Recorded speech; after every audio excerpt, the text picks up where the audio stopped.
Dear students, welcome to session 6 of chapter number 3, Working with Functions. Students will be studying few of the programs using functions. So our first program is to calculate the factorial of a number.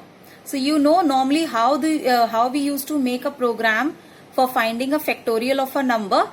Here we have just used a function to do the same, right? So we have taken an input from the user in num variable. After that we have passed this num variable to the factorial function. Okay, now you can see factorial function is written above. The value of num is copied onto x, and then whatever the logic you use for finding the factorial, that logic is given here. Finally, whatever your factorial is, that is going to be stored in f, or f is going to reference to the factorial of that number, and finally that is returned in fac. Okay, now after this we have just shown the value of fac. You can see the output here. So this is the output. Enter a number. We have taken the number to be 6 and factorial is calculated as 720. Now the next program is to calculate the display the Fibonacci series. Okay, so first of all the program will start from the topmost level, that is it will first of all take the value from a user, and this num variable is going to refer to that value, and finally we have just called fib function here with num passed into it.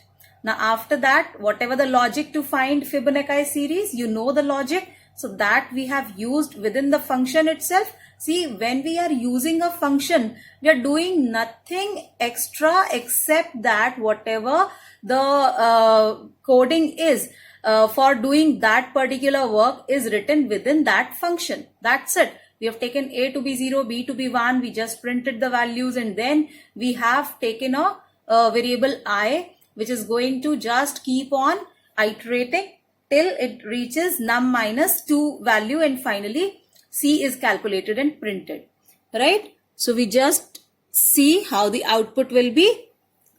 So we have seen enter a number 10. So 10 numbers we want for the Fibonacci series, and this is the output as you can see.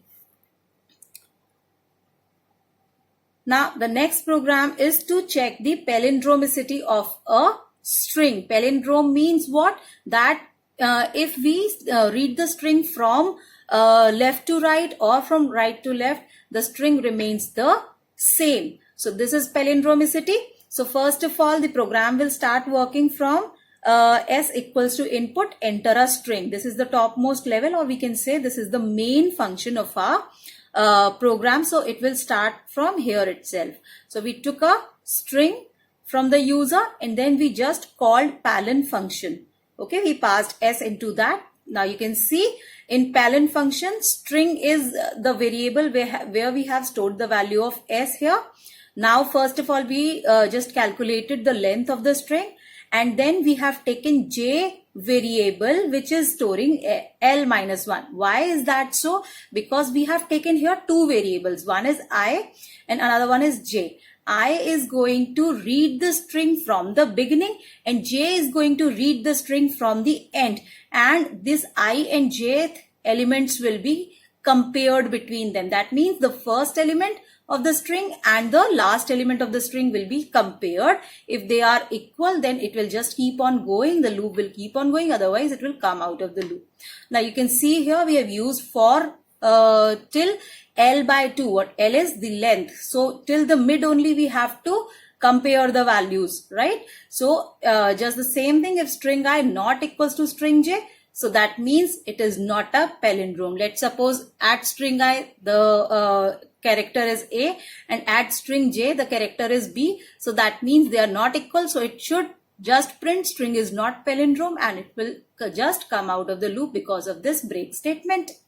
Otherwise, what it will do, it will just reduce the j's value by 1 and increase the value of I by 1. So this is how we'll just keep on working on string, and it will just compare it till the end. Now with for else, For else will execute only if the last element, if the loop is executed successfully. So if the loop is completely executed, that means your string is a palindrome, and this is what we have just printed. And with the return statement, it will come out of the definition of this palindrome function, and it will just come to the topmost level of the program where the call, where the function call was made, and after that print back in main will be printed. Now you can just have a look at the output. So this is it. We have taken two strings. In the first one, the string is a palindrome, Naman. Either you read it from the left side or you read from the rightmost part.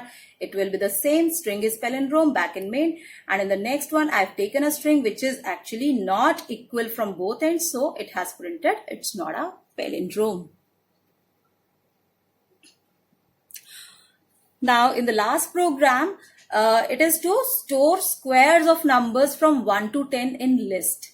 So here I have actually depicted that we have taken a list which is an empty one, and whatever values will be stored by the function squares is going to be depicted at both the places. That means within the function also your list will be same, and after means inside the topmost level of the program, again the list will be same. Just you can see we have just studied about mutable objects. So if we are making any changes to the mutable objects, that means they remains the same whether it is in the function or it is outside the function. So we have just taken an empty string over empty list over here, and we have called the function squares by passing LST into it.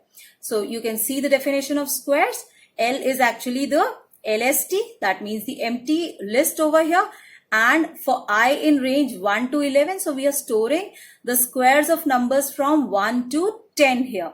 L dot append I into I. That means in the list, every time the square will be calculated and it will be appended to L here. Now the list is L. So within the function, I'm printing it. After that, as we just move out of the function, I've printed the list again. In main, the list is now LST. So let's see how the output will be. So this is the output. You can see within the function also your list contains the squares of the numbers, and outside the function also it is the same, right? So this means mutable objects, if we change their values within the function, they are going to remain same outside the function as well. So with this, we come to the end of this session now. So with this, we come to the end of this chapter also. So I'll meet you next time. Okay, have a nice day.